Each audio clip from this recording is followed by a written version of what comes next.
Shalom, saya mengundang jemaat sekalian untuk bangkit berdiri.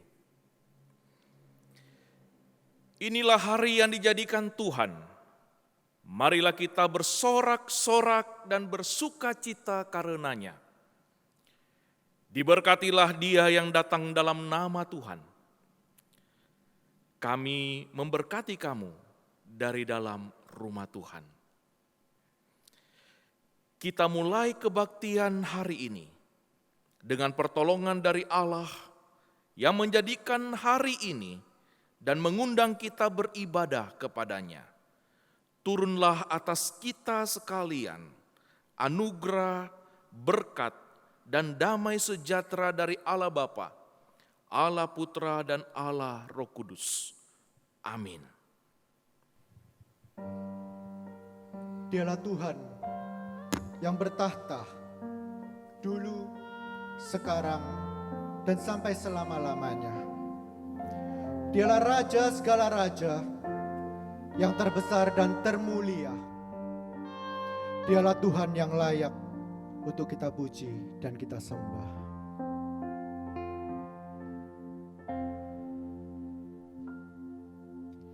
Alam semesta melukiskan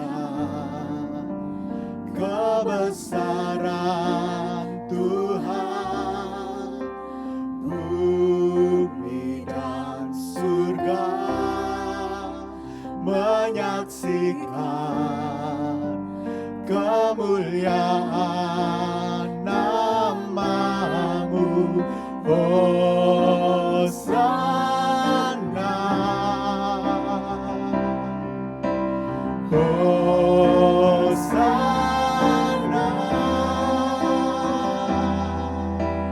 layak dipuji disembah, Kaulah yang bertata dulu, sekarang, dan selamanya. Raja atas segala raja, nama-Mu besar termulia.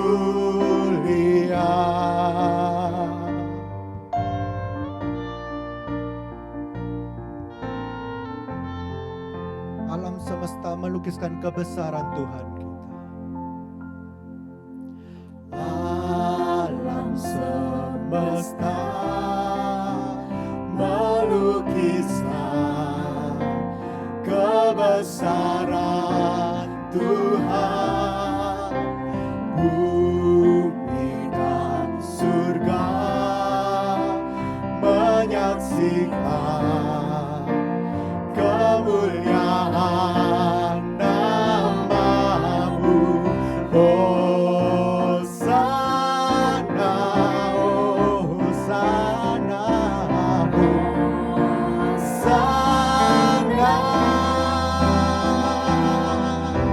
layak dipuji disembah, Kaulah yang bertata dulu, sekarang, dan selamanya. Raja atas segala raja, nama-Mu besar termulia. Terpujilah Tuhan kita yang sudah menciptakan kita beserta alam, semuanya adalah ciptaan Tuhan, yang menyatakan kebesaran Tuhan ada dan menyatakan bahwa Tuhan ada di tengah-tengah kita.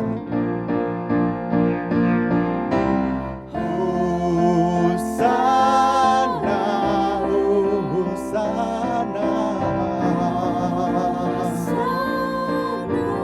Hosana, Hosana, Hosana, Kau layak,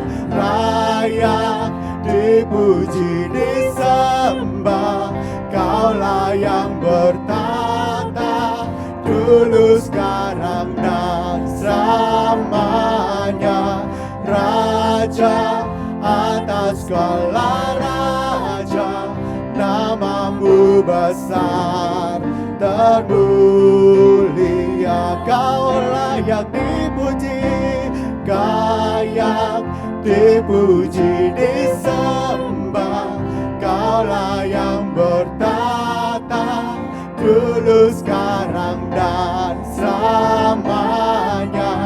Raja atas segala raja, namamu besar, termulia. Hosana bagi Tuhan di tempat yang maha tinggi.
Dipersilakan duduk.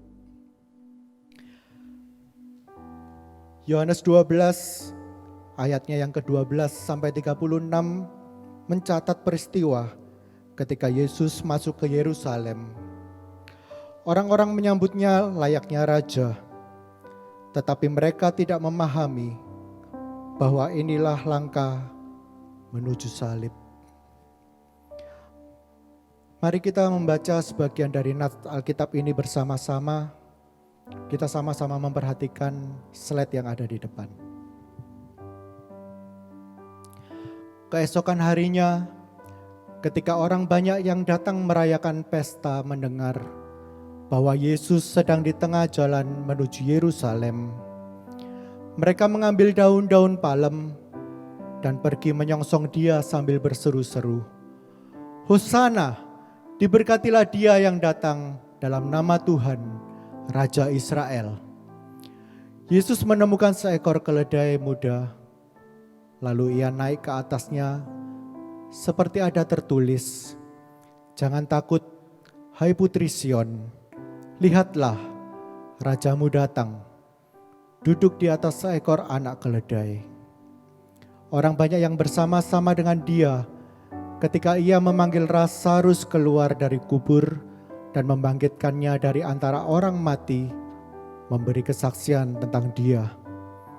Sebab itu orang banyak itu pergi menyongsong dia, karena mereka mendengar bahwa ia yang membuat mujizat itu. Lalu Yesus berkata kepada mereka, katanya, "Telah tiba saatnya Anak Manusia dimuliakan. Aku berkata kepadamu, sesungguhnya jikalau biji gandum tidak jatuh ke dalam tanah dan mati, ia tetap satu biji saja. Tetapi jika ia mati, ia akan menghasilkan banyak buah. Barang siapa mencintai nyawanya, ia akan kehilangan nyawanya. Tetapi barang siapa tidak mencintai nyawanya di dunia ini, ia akan memeliharanya untuk hidup yang kekal. Barang siapa melayani aku, ia harus mengikut aku, dan di mana aku berada, di situ pun pelayanku akan berada. Barang siapa melayani aku, ia akan dihormati Bapa. Sekarang jiwaku terharu, dan apakah yang akan kukatakan? Bapa, selamatkanlah aku dari saat ini. Tidak, sebab untuk itulah aku datang ke dalam saat ini. Bapa, muliakanlah namamu. Maka terdengarlah suara dari surga. Aku telah memuliakannya, dan aku akan memuliakannya lagi. Orang banyak yang berdiri di situ dan mendengarkannya berkata bahwa itu bunyi guntur. Ada pula yang berkata, seorang malaikat telah berbicara dengan dia. Kata Yesus kepada mereka, hanya sedikit waktu lagi terang ada di antara kamu. Selama terang itu ada padamu, percayalah kepadanya, supaya kegelapan jangan menguasai kamu. Barang siapa berjalan dalam kegelapan, ia tidak tahu kemana ia pergi. Percayalah kepada terang itu, selama terang itu ada padamu, supaya kamu menjadi anak-anak terang. Sesudah berkata demikian, Yesus pergi bersembunyi dari antara mereka. Seperti orang banyak yang menyambut Yesus dengan berseru Hosana, dan beberapa hari kemudian berteriak, salibkan dia. Kita adalah orang-orang picik yang seringkali menyangkal Kristus dalam pikiran, perkataan, dan perbuatan kita. Kita hanya mau mengenal dia sesuka hati kita, tetapi tidak mau sungguh menerima dan menjadikan dia sesuai kehendaknya. Menyongsong minggu sengsara Kristus, mari kita bercermin dan melihat diri ini sebagai orang berdosa yang membutuhkan juru selamat. Juru selamat yang kita jumpai dalam Kristus, dalam segala ketulusan hati dan dengan penuh pengharapan. Mari kita mengaku dosa kita di hadapan Allah. Mari kita membaca litani ini bersama-sama. Ya Kristus, Raja kemuliaan, kami mengaku bahwa kami seringkali memuji kemuliaan-Mu hanya dengan bibir, tetapi hidup kami sebagai umat kerajaan-Mu mengkhianati ucapan kami. Kami menyerahkan diri kepada si jahat, terbukti dari dosa-dosa kami, baik yang tersembunyi maupun yang terlihat nyata. Karena pengkhianatan dan tidak kesetiaan kami, Engkau telah mati, Tuhan Yesus. Dan bagi pemulihan kami, Engkau bangkit kembali. Di minggu suci ini, bawalah kami kembali dekat kepadamu, agar mata kami melihat visi di balik air mata deritamu, dan hati kami menerima keajaiban rahmat-Mu. Oleh ajaran dan disiplin Roh Kudus yang tak berkesudahan, kiranya kami menjadi hamba yang setia dan mengasihi-Mu Raja kami.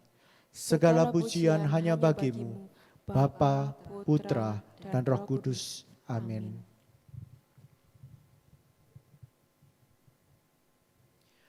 Firman Tuhan berkata kepada kita, biarlah orang yang takut akan Tuhan berkata, bahwasanya untuk selama-lamanya kasih setianya. Dalam kesesakan aku berseru kepada Tuhan. Tuhan telah menjawab aku dengan memberi kelegaan. Tuhan itu kekuatan dan mazmurku. Ia telah menjadi keselamatanku. Aku tidak akan mati, tetapi hidup. Dan aku akan menceritakan perbuatan-perbuatan Tuhan. Tuhan mau agar kita sebagai anak-anak Tuhan dapat menjadi garam dan terang dunia. Meskipun akan ada banyak rintangan yang akan menghadang kita, namun Tuhan akan menjadi sahabat kita yang sejati, yang akan menjadi sumber kekuatan dan harapan bagi kita. Mari kita bangkit berdiri dan bernyanyi bagi Tuhan kita. Hidup yang kupilih membuatku berarti, karena Yesus Tuhan tempatku percaya dan berharap. Ku buka mataku, lihat sekelilingku, ku harus nyatakan kebenarannya yang membebaskan. Karena kuasa-Mu,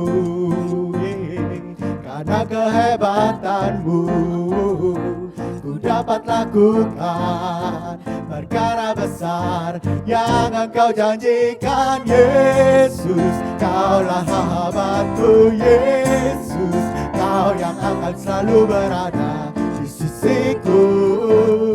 Kau sumber kuatku. Yesus, Kaulah sahabatku. Yesus, Kau yang tak pernah jemu-jemu di sisiku. Kau sumber kuatku.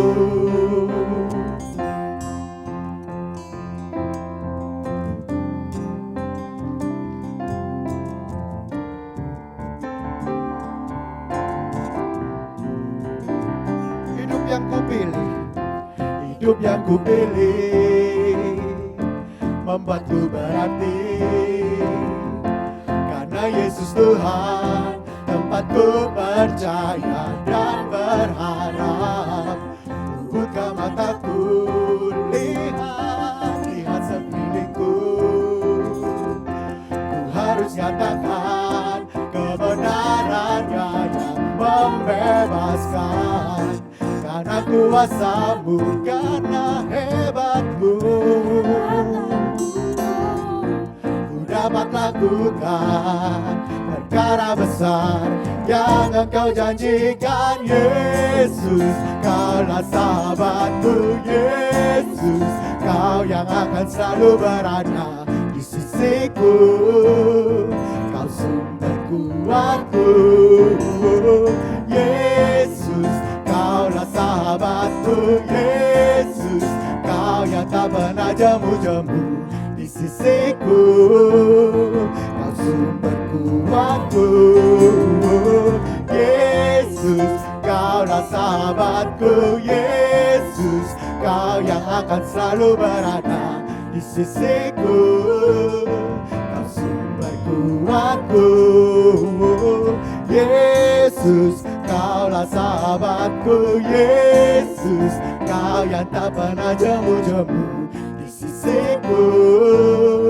Kau sumber kuatku. Yesus sahabatku, Kau sahabatku, berada di sisiku.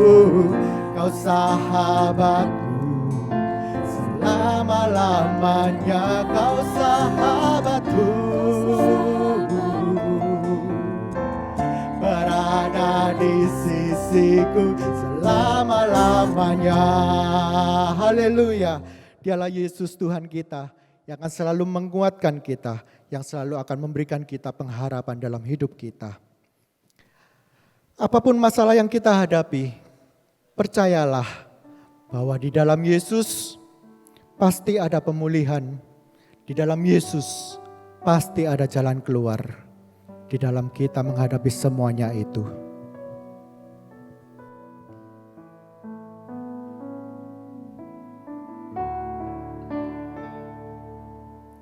Dialah sumber kekuatan kita.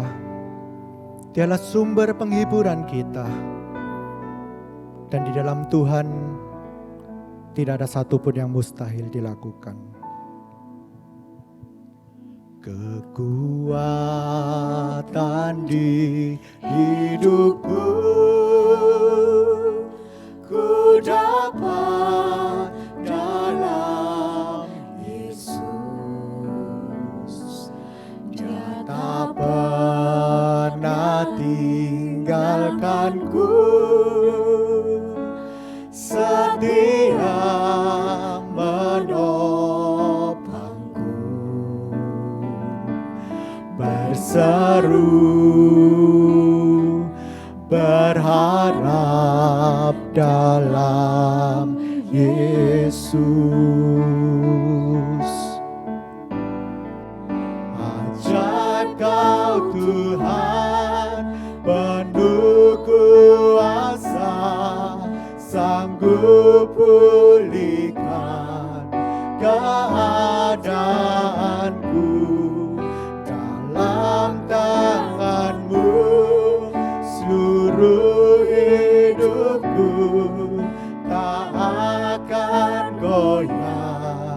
selamanya.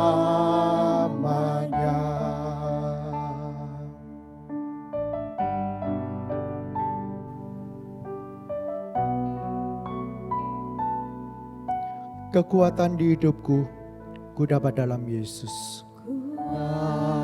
Kekuatan di hidupku,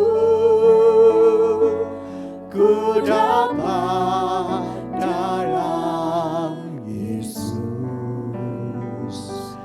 Dia tak pernah tinggalkanku,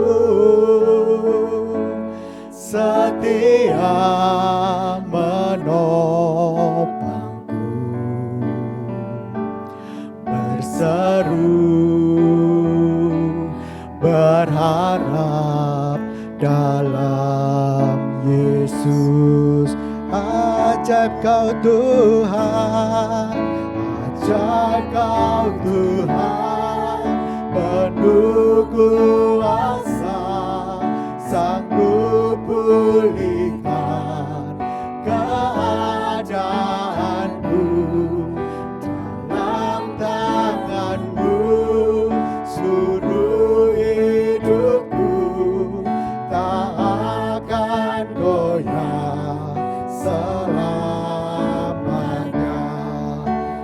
Ajaib kau Tuhan, penuh kuasa, sanggup pulihkan keadaanku.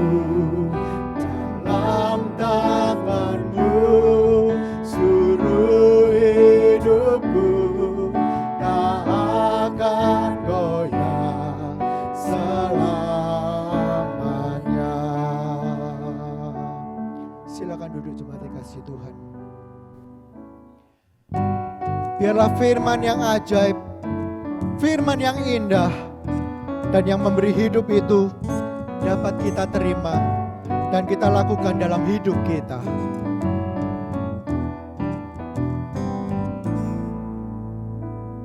Firman Khalik semesta, ajaib firman hidup yang mengasuh makhluknya, ajaib firman hidup.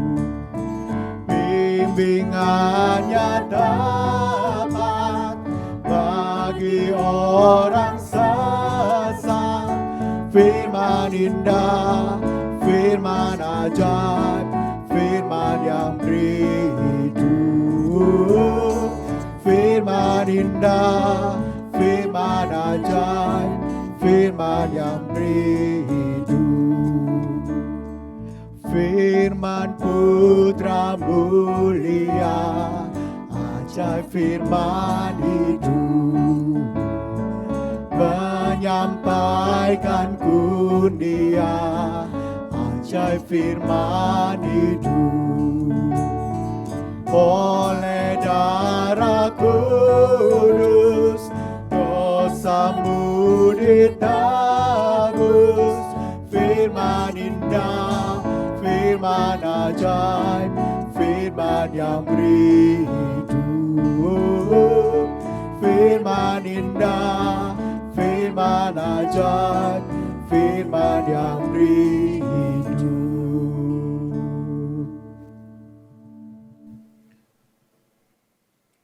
Jemaat yang dikasihi Tuhan, marilah kita satu dalam doa. Bapa kami di dalam surga,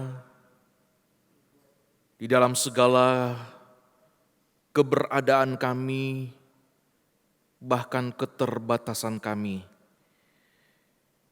sungguh rindu mempersembahkan ibadah yang berlayak di mata Tuhan. Namun kami juga diingatkan ya Tuhan, bahwa ibadah kami juga adalah terkait dengan kehidupan diri kami sehari-hari.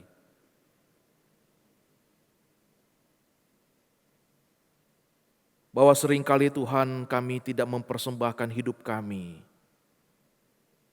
sebagai persembahan yang hidup, yang kudus dan yang berkenan kepadamu. Bapa dalam surga, ketika kami membaca dan merenungkan sabda-Mu, kiranya Engkau berkenan untuk kembali mengasihani kami. Engkau menyapa kami, Engkau menolong kami. Untuk di dalam segala aspek kehidupan kami Tuhan, kami boleh mempersembahkan ibadah yang layak di mata Tuhan. Berkatilah pemberitaan firman-Mu ya Tuhan. Berfirmanlah, kami siap mendengarkan. Demi nama Tuhan Yesus kami berdoa. Amin. Shalom jemaat yang dikasihi Tuhan. Hari ini kita akan sama-sama merenungkan satu bagian firman Tuhan sebagaimana yang digariskan oleh gereja. Hari ini kita akan merenungkan satu tema bersepakat dengan Allah. Dan dasar dari tema ini adalah surat Filipi pasal 2 ayat 1 sampai ayat ke-11. Saya akan bacakan untuk kita sekalian. Surat Filipi pasal 2 ayat 1 sampai ayat ke-11. Demikianlah firman Tuhan.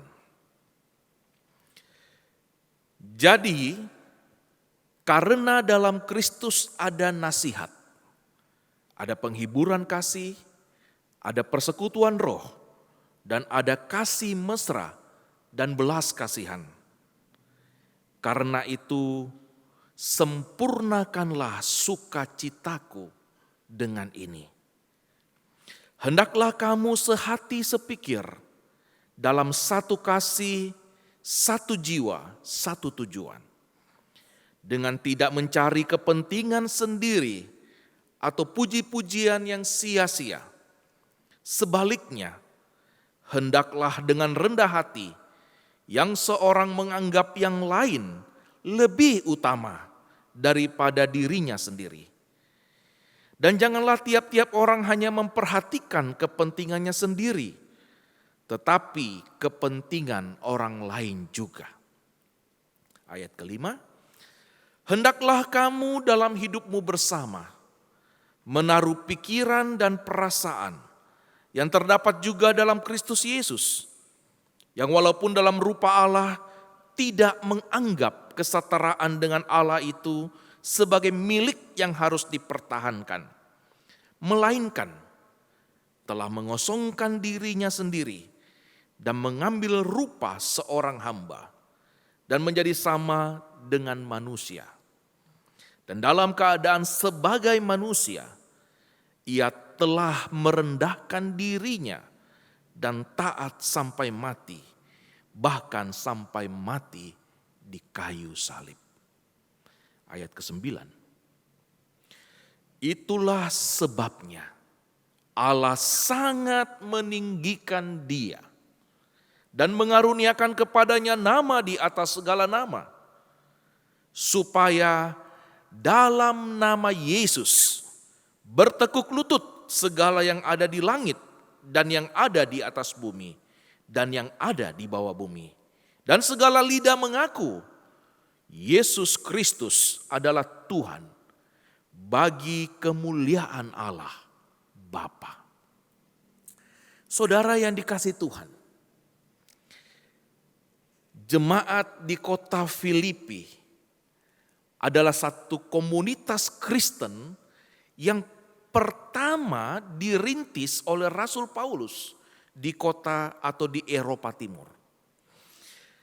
Nah saudara, penduduk kota Filipi itu kebanyakan adalah mantan tentara Romawi yang terkenal dengan nasionalisme dan juga patriotismenya. Dan di kota Filipi inilah saudara, Rasul Paulus sejak awal pelayanannya menghadapi perlawanan karena dia memberitakan bahwa Yesuslah Raja sejati di dunia ini. Setelah Paulus pindah dari Filipi, dia dipenjarakan karena Injil, jemaat di kota Filipi masih terus mengalami perlawanan, bahkan penganiayaan.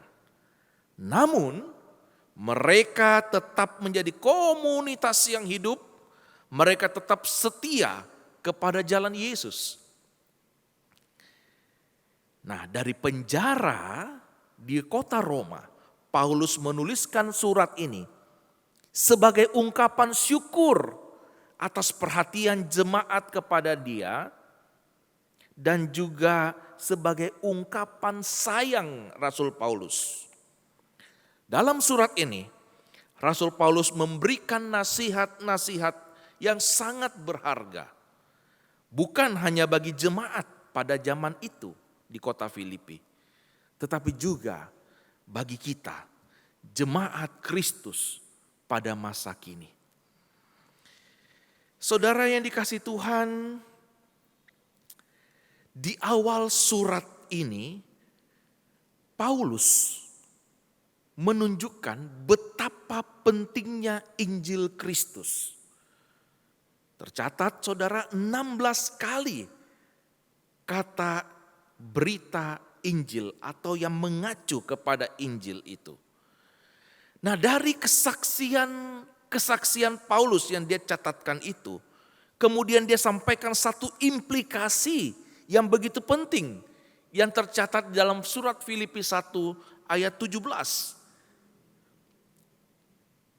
Di sana Rasul Paulus berkata, "Hanya hendaklah hidupmu berpadanan dengan Injil Kristus, supaya apabila aku datang aku melihat, dan apabila aku tidak datang aku mendengar, bahwa kamu teguh berdiri dalam satu roh dan sehati sejiwa berjuang untuk iman yang timbul dari berita Injil." Maaf saudara, ini ayat 27. Filipi 1 ayat 27. Nah saudara, hidup yang berpadanan dengan Injil. Menarik sekali, kata hidup biasanya itu di dalam Alkitab mengandung arti berjalan. Atau kata yang dipakai itu adalah kata yang bermakna berjalanlah. Tetapi dalam bagian ini Rasul Paulus memakai kata hidup yang lain. Kata hidup yang dipakai Rasul Paulus ini berbicara tentang kewarganegaraan. Kata kewarganegaraan. Dan hidup yang bernilai layak. Dengan kata lain, Rasul Paulus mau menegaskan bahwa kita sebagai pengikut Kristus itu bukan hanya warga dunia, tetapi juga warga kerajaan Allah. So what gitu loh saudara. Kalau kita bukan cuma warga negara dunia, kita juga warga negara surga, lalu apa maknanya? Oh saudaraku, maknanya itu sangat besar. Menjadi warga kerajaan surga itu bukan cuma bicara tentang satu KTP, bahwa kita ini warga kerajaan Allah saudara. Menjadi warga kerajaan Allah itu saudara dibayar dengan harga yang mahal oleh pribadi yang sudah mengalahkan dosa. Pribadi yang sudah mengalahkan ketakutan manusia yang terbesar, yaitu kematian. Menjadi warga kerajaan surga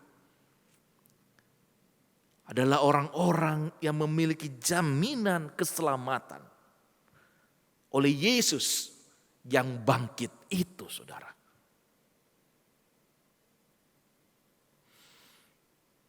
Jadi ketika Paulus berkata, hendaklah hidupmu berpadanan dengan Injil Kristus. Di sana dia mau menegaskan bahwa seharusnya kehidupan kita sebagai orang Kristen itu adalah kehidupan yang selaras dengan kewarganegaraan kita sebagai warga kerajaan Allah.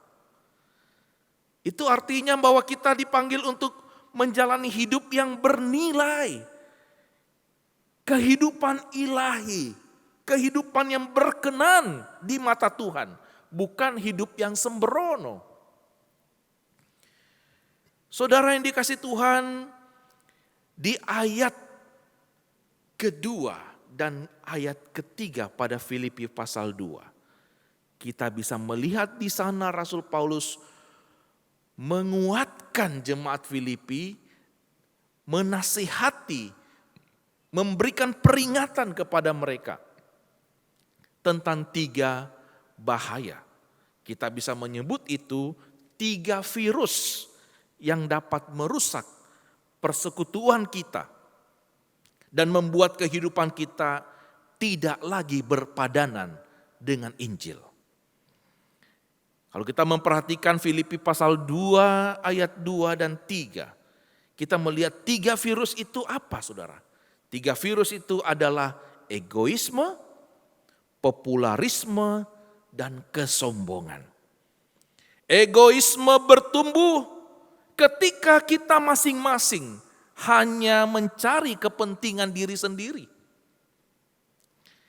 Popularisme tumbuh subur ketika kita masing-masing hanya mencari puji-pujian yang sia-sia. Kesombongan merebak ketika kita menganggap diri kita lebih utama daripada yang lain. Saudara, sama seperti yang kita gumulkan hari-hari ini bukan? Ketika virus corona itu merajalela, saudaraku, salah satu ekses yang diakibatkan dari virus ini adalah kita menjadi lebih menghargai kehidupan itu sendiri. Ketika kita mendengar di antara orang-orang yang meninggal karena virus ini, ada orang yang kita kenal atau bahkan keluarga terdekat kita. Kita diingatkan betapa pentingnya hubungan itu. Dan betapa berharganya waktu yang Tuhan berikan. Nah, saudaraku, Rasul Paulus juga mengingatkan kepada jemaat di Filipi untuk berhati-hati pada virus yang bisa merusak persekutuan mereka. Virus yang bisa menghancurkan kesaksian mereka. Nah, saudara, gereja itu harus punya daya tahan tubuh yang kuat untuk bisa menghadapi ketiga virus ini. Lalu bagaimana caranya?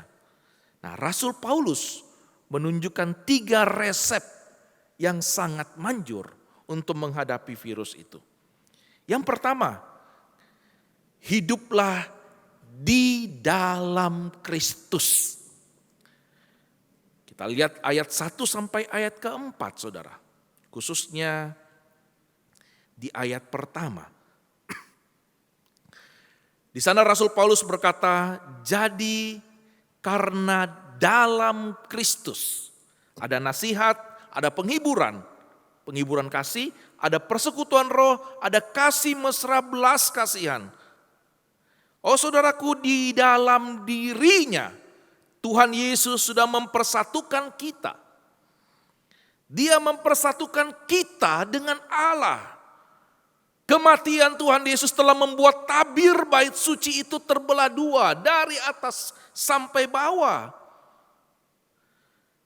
Di dalam Kristus, saudara, tidak ada lagi halangan antara kita dengan Allah. Kristus adalah imam besar, pengantara kekal bagi kita dengan Allah. Di dalam dirinya Tuhan Yesus juga telah mempersatukan kita dengan sesama kita. Kristus mempersatukan kita meskipun kita ini berbeda-beda. Dia telah meruntuhkan tembok pemisah, yaitu perseteruan. Saudaraku, dengan kata lain, bukan kita yang menciptakan kesatuan itu. Kesatuan itu hanya bisa diciptakan oleh Tuhan Yesus sendiri. Rasul Paulus mengingatkan bahwa di dalam Kristus itu ada nasihat, ada penghiburan kasih, ada persekutuan roh, ada kasih mesra dan belas kasihan. Pertanyaannya adalah, apakah kita masih mengalami hal-hal ini, saudara? Apakah kita masih mengalami belas kasihan Tuhan? Saya percaya kita masih mengalaminya. Apakah kita masih mendengarkan suara nasihatnya?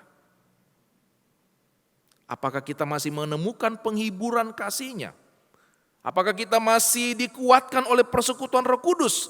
Apakah kita masih merasakan kasih mesra dari Tuhan?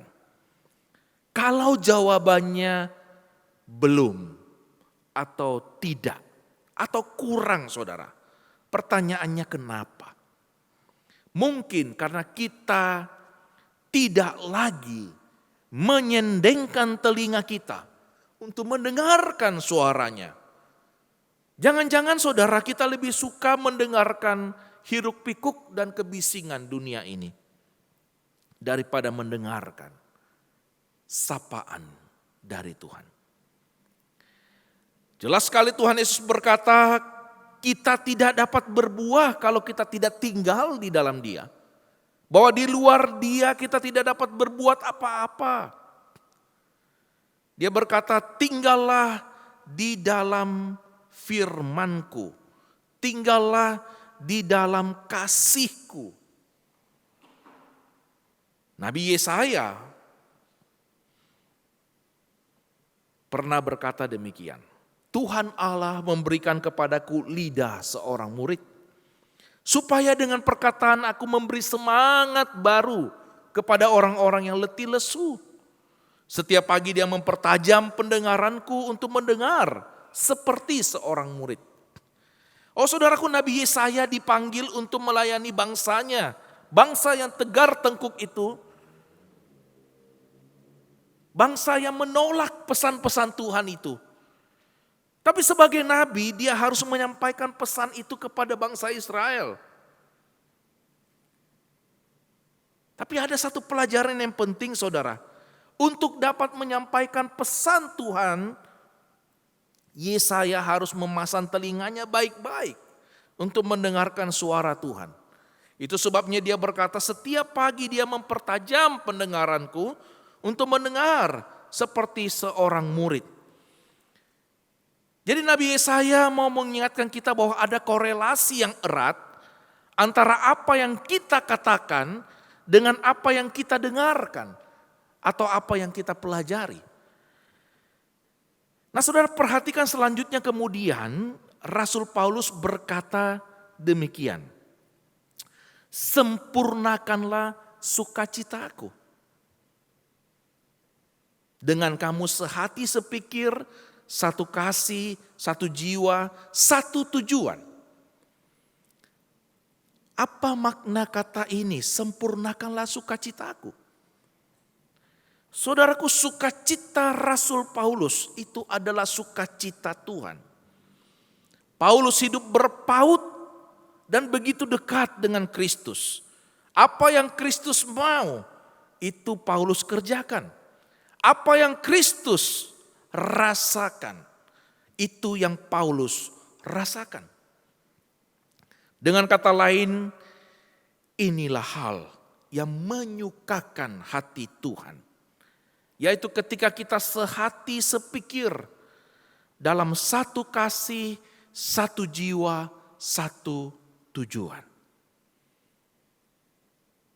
Saudara yang dikasihi Tuhan,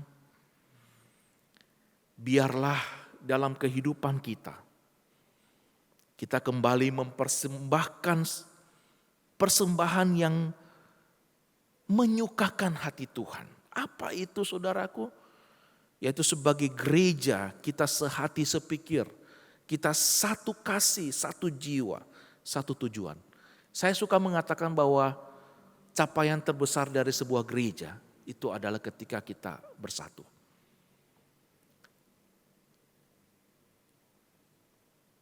Gereja yang terpecah, sebagus apapun, tetap menjadi tidak bagus karena kita sudah terpecah. Kristus mau kita menjadi satu. Ini resep yang pertama, saudara. Bagaimana kita bisa bersatu? Tinggallah di dalam Kristus. Tinggallah di dalam firman-Nya. Tinggallah di dalam kasih-Nya. Yang kedua, saudara. Resep yang kedua adalah hiduplah seperti Kristus. Rasul Paulus berkata, hendaklah kamu dalam hidupmu bersama menaruh pikiran dan perasaan yang terdapat juga dalam Kristus Yesus. Di sini Rasul Paulus menasihati kita untuk berpikir dan merasa seperti Kristus.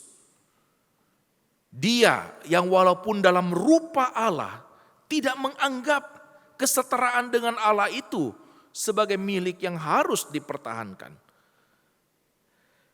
Bagi Kristus yang terpenting bukan pendapatku, pendapatmu, atau pendapat orang lain. Bagi Tuhan Yesus yang terpenting adalah mewujudkan misi Allah, yaitu memulihkan gambar dan rupa Allah dalam diri setiap manusia. Itulah yang harus dikedepankan dan Yesus membayar harga yang mahal untuk itu. Dikatakan di ayat ke-7, dia mengosongkan dirinya sendiri dan mengambil rupa seorang hamba dan menjadi sama dengan manusia. Saudara, predikat hamba itu menunjuk kepada orang yang hidupnya hanya untuk melayani kebutuhan orang lain. Seorang yang tidak mengkonsentrasikan hidupnya pada kepentingan dirinya, tetapi pada kepentingan orang lain. Yesus bukan saja rela menjadi hamba dan menjadi sama dengan manusia, bahkan dalam keadaan sebagai manusia dia merendahkan dirinya dan taat sampai mati, bahkan sampai mati di kayu salib.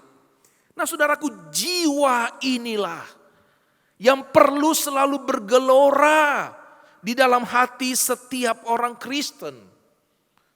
Jiwa yang rela berkorban seperti juru selamat kita, Yesus Kristus.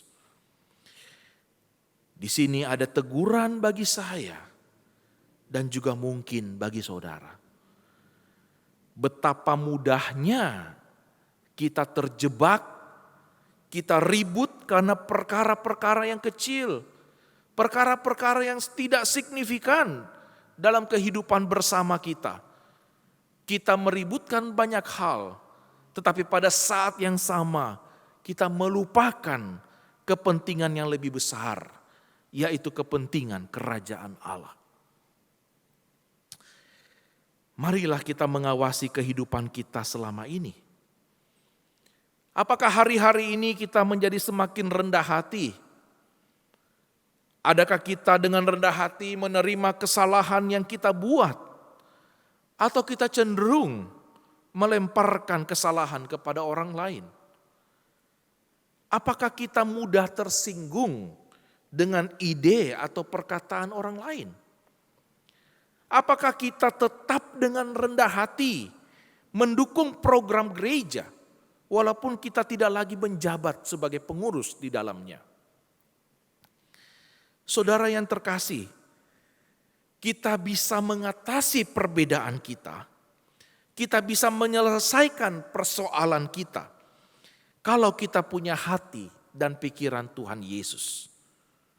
Marilah kita teladani kerendahan hati Kristus di dalam pelayanan kita. Kita tunaikan pelayanan kita dengan sebaik-baiknya, dengan pikiran dan perasaan Kristus.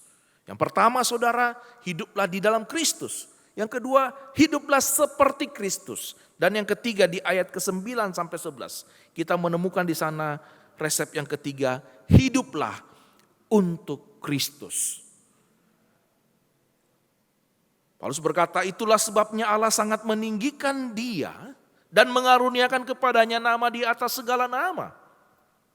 Supaya dalam nama Yesus bertekuk lutut segala yang ada di langit di atas, dan yang ada di bumi, dan yang ada di bawah bumi. Dan segala lidah mengaku Yesus Kristus adalah Tuhan, bagi kemuliaan Allah. Oh saudaraku, ayat ini bicara tentang passion, tentang motivasi terdalam dari setiap warga kerajaan Allah. Perhatikan ayat ke-9. Itulah sebabnya Allah sangat meninggikan dia. Jika Allah saja sangat meninggikan Yesus, maka tidak ada alasan bagi kita untuk tidak meninggikan Yesus dalam kehidupan kita.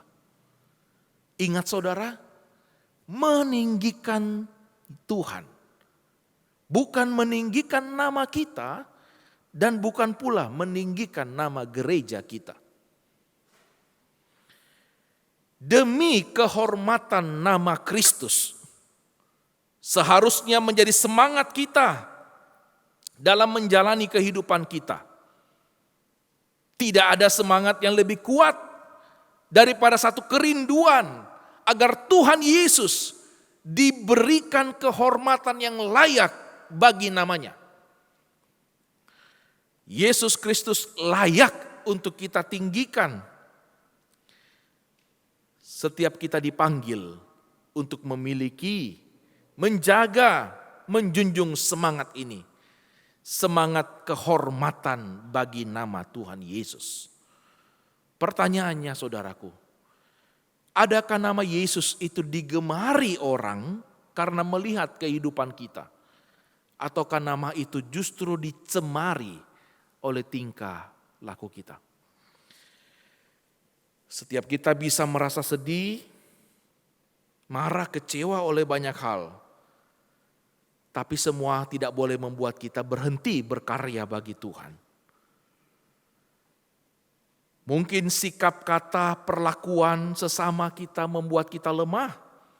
Tapi kita harus tetap bangkit, bersikap positif, dan menjaga demi kehormatan nama Tuhan. Mungkin juga di tengah kemapanan saudara dan saya, kita punya banyak pilihan.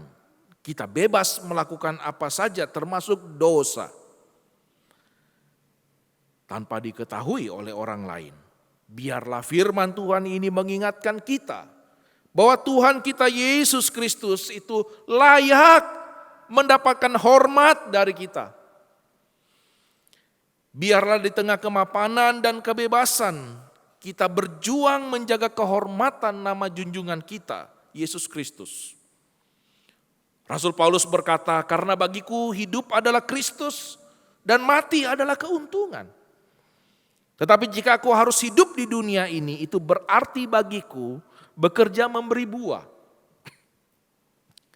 Pergi dan diam bersama Kristus itu memang jauh lebih baik, tetapi adalah lebih perlu tinggal di dunia karena kamu. Oh saudaraku, ketika kita hidup meninggikan Kristus, ketika kita hidup di dalam Kristus, ketika kita hidup seperti Kristus, maka tidak ada lagi ruang bagi virus egoisme, popularisme, dan juga kesombongan itu.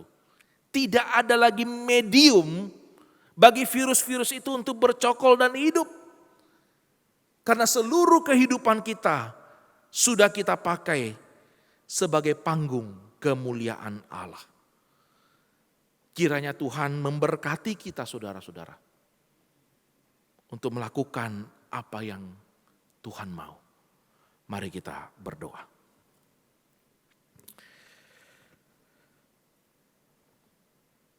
Bapa di dalam surga, kami bersyukur kepadamu, Engkau di dalam Yesus Kristus sudah menebus kami dan memberikan kami kewarga negaraan surga.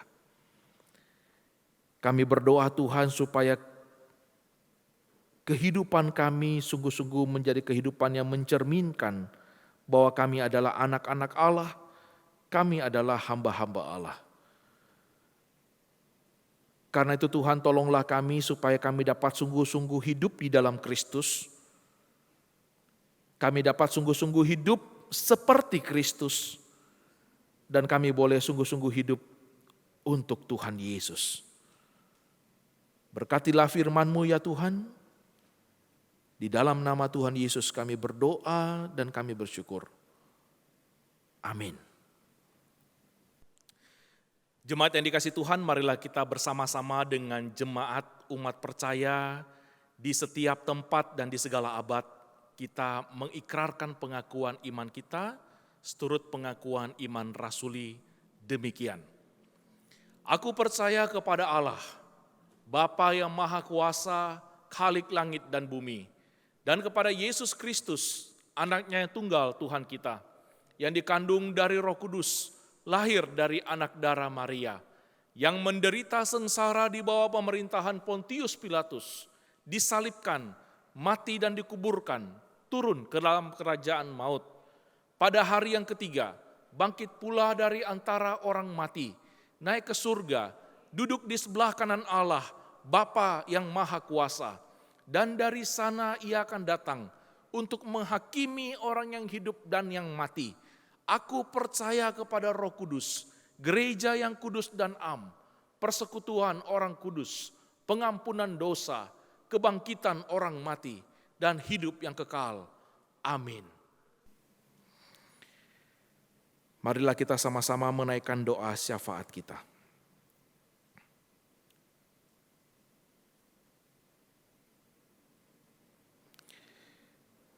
Jemaat yang terkasih, mari saat ini kita kembali berdoa syafaat.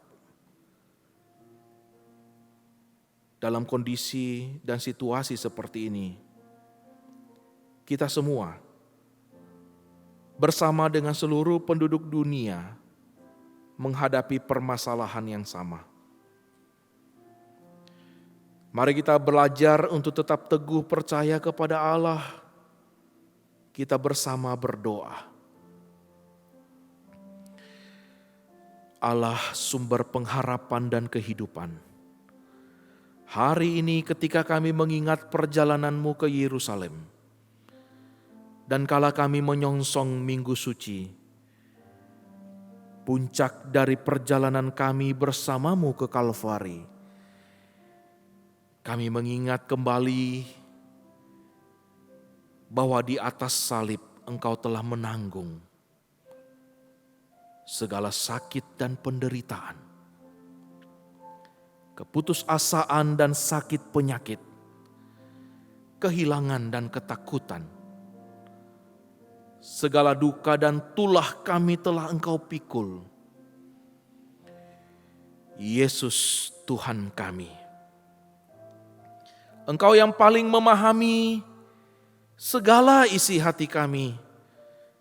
Kami percaya bahwa segala hal yang kami rasakan, Engkau juga sedang menanggungnya bersama kami. Bahkan telah menyelesaikannya bagi kami. Ujilah dan selidikilah kami, ya Tuhan. Kami menengadahkan kepala kami dan menundukkan hati kami. Menantikan rahmat, mencari pimpinan, merindukan belas kasih-Mu. Bersama dengan seluruh umat ciptaan-Mu, menghadapi musuh yang tak kasat mata, namun menghantui dengan bayang-bayang, kami memohon Engkau memenuhi kami dengan kekuatan-Mu. Dan untuk terus menantikan pertolongan-Mu ya Tuhan, untuk membuka diri bagi kelegaan yang Engkau berikan. Hari-hari ini, sekalipun kami terbatas dan penuh kelemahan, ubahkan kami ya Tuhan, menjadi umat yang penuh kebaikan-Mu. Ajar kami untuk tidak bersungut dan terus mengutuk pemerintah. Sekalipun masih banyak celah dan kurang dalam segala upaya, tolonglah kami untuk tetap taat mendukung pemerintah kami.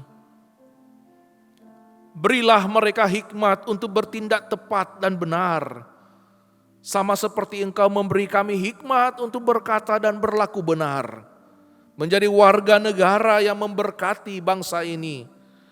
Ajarlah kami ya Tuhan, untuk tidak berlaku egois dan seenaknya. Sekalipun ada banyak ketidaknyamanan dalam rumah kami, tolong kami tetap tinggal dan mengingat mereka yang bahkan tidak dapat pulang. Para dokter dan suster yang bertaruh nyawa untuk melayani keluarga yang kehilangan orang yang mereka kasihi. Dan bahkan saudara kami ya Tuhan, yang kehilangan nafkah untuk sesuap nasi. Berikan mereka pertolongan dan kekuatan untuk terus berjuang dan melakukan tugas mereka setiap hari. Sama seperti Engkau memberi kami kekuatan untuk menjadi berkat-Mu, menjadi sesama yang mau berbagi dan terus mengasihi. Ya Yesus, sekalipun bumi ini diliputi bayang-bayang corona, kiranya terang-Mu atas kami bercahaya, mengubah hidup ini di dalam-Mu melalui karya-Mu, oleh kuasa-Mu dan bagi kemuliaan-Mu. Kiranya melalui corona yang gaduh, hidup yang rapuh dan langkah yang penuh asa yang kami tempuh, hanya nama-Mu yang dimuliakan dan kehendak-Mu yang dinyatakan. Kami memohon semua ini di dalam Yesus, Allah yang menanggung segala derita kami, yang oleh bilur-Nya menyembuhkan kami. Kami telah berdoa. Amin.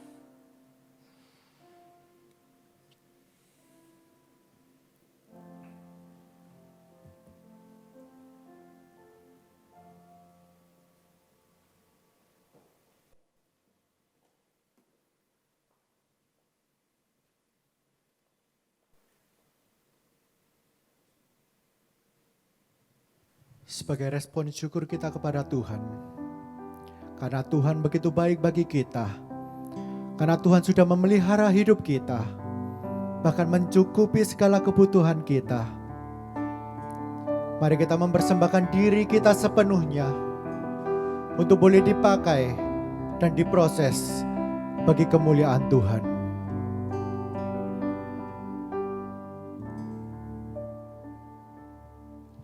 Ku bawa kepadamu, oh Tuhan, persembahanku ini. Ku ingin Engkau menerima korban syukurku melalui pujian.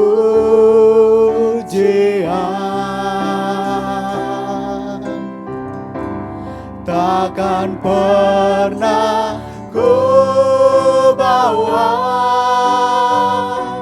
selain yang terbaik, yang harum dan sejati di hadapan tatamu. Yesusku, terimalah korban syukurku ini yang mengalir di hatiku sebagai persembahan. Ku takkan pernah takkan pernah ku bawa selain yang terbaik, yang harum dan sejati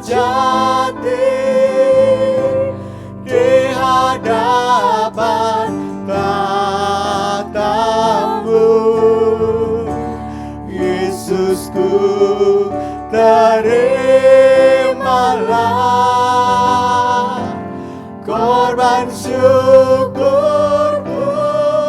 ini yang mengalir di hatiku sebagai persembahanku. Mari jemaat kita bersama-sama berdoa. Tuhan, kami bersyukur Tuhan untuk setiap berkat-Mu, untuk kasih-Mu yang sungguh aja bagi kami dan nyata dalam hidup kami.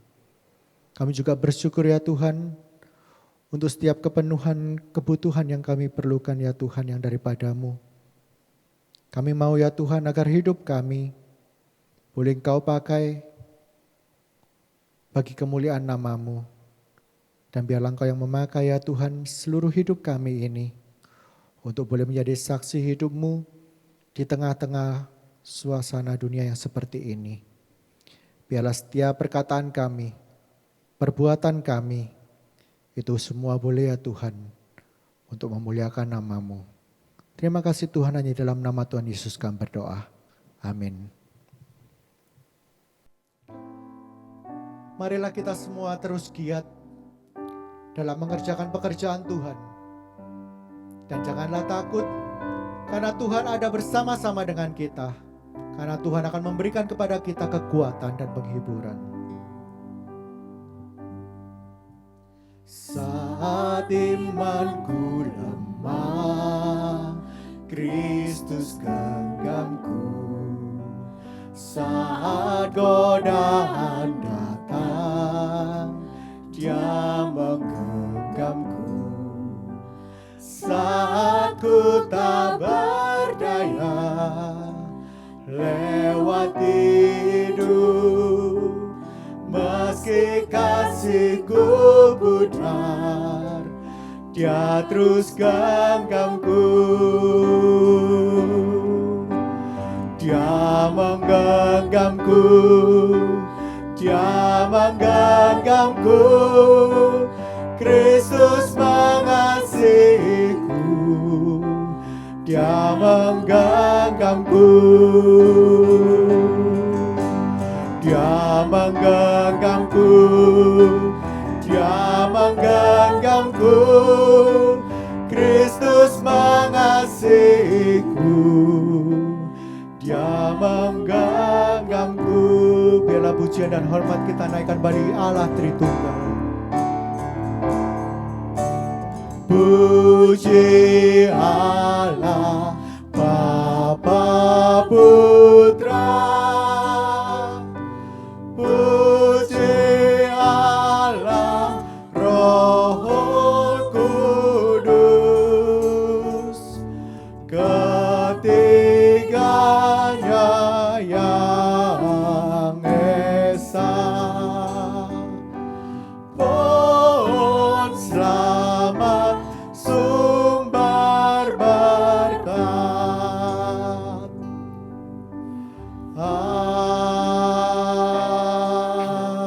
Amin. Jemaat yang dikasihi Tuhan, marilah kita terus untuk melakukan kebenaran firman Tuhan dalam kehidupan kita dan terimalah berkat dari Tuhan. Kiranya damai sejahtera dari Allah Bapa, anugerah selamat di dalam Kristus Yesus Tuhan kita, penghiburan dan pertolongan dari Allah Roh Kudus akan beserta dengan saudara dari saat ini sampai Maranatha, Tuhan Yesus datang kedua kalinya. Amin.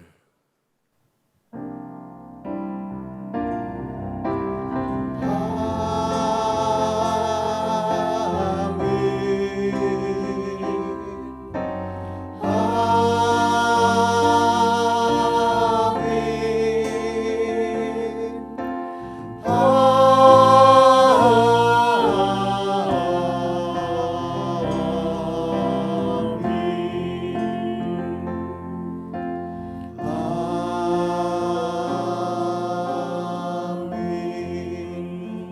dipersilakan duduk, doa teduh.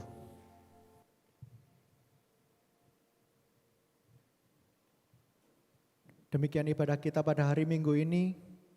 Tuhan memberkati dan jangan lupa masih ada warta yang harus kita sama-sama perhatikan.